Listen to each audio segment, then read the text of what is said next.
Le 16 avril. J'ai relu les dictées. C'est un baume. Est-ce réellement moi qui les ai reçus? Comment puis-je maintenant ne plus rien ressentir de cette douceur? J'ai lu Jésus et les enfants, et j'ai pleuré en repensant à ma joie de ce soir-là, quand il me semblait que Jésus me donnait sa main à observer. Comme tout cela est loin, maintenant que je suis proche de la mort, je n'ai plus rien de ses bienfaits, plus rien, et j'ai peur, je me sens seul au milieu des tentations et des dangers. J'ai peur, je me suis rebellée, je ne me suis pas résignée. J'ai déplu à Dieu, à mon Jésus, je ne me le pardonne pas.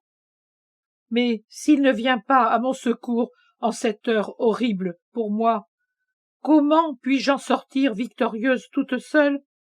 Je souffre d'une façon si totale et si inhumaine qu'il n'existe pas de mots pour le décrire.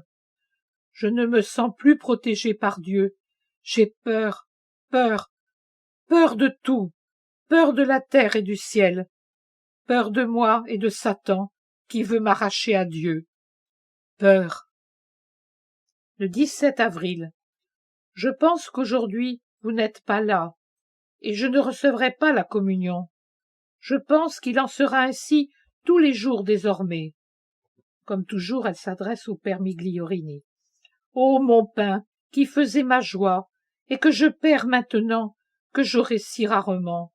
Comment pourrais-je, maintenant que je vais mourir, rester sans toi? Le 18 avril. J'étais hier au soir dans la plus grande désolation pour avoir vu se briser jusqu'à la petite lueur d'espoir qu'il me restait et que je cherchais à rendre inébranlable en l'entourant de foi et d'une prière douloureuse mais constante. C'est alors que le Rédempteur m'est apparu dans son vêtement de dérision devant Hérode, déjà flagellé et couronné d'épines, les mains liées. Il s'avançait vers moi en me regardant fixement, douloureusement. Le Rédempteur. Auparavant, je l'appelais avec une douce affection Jésus. Maintenant, je l'appelle Seigneur, je l'appelle Dieu, je l'appelle Rédempteur. Ce sont de beaux noms, mais trop d'étiquettes. Et l'appeler Jésus avec la même confiance qu'avant, je ne le peux plus. Il n'a pas parlé. Il me laisse dans la torture sans m'apporter le moindre réconfort. C'en est trop. Rien ne me donne la paix. Je sens que ma raison vacille. Le 19 avril. Ô Dieu, tu m'as vraiment abandonné. Même te recevoir ne m'apporte aucune paix. Où es-tu? Le 20 avril. Après un tel silence, la femme bénie dit: Tu m'as contemplé de ma naissance à ma mort. Tu as été mienne en tant que fille de Marie, enfant, fille de la Reine des cieux et fille de Notre-Dame des douleurs.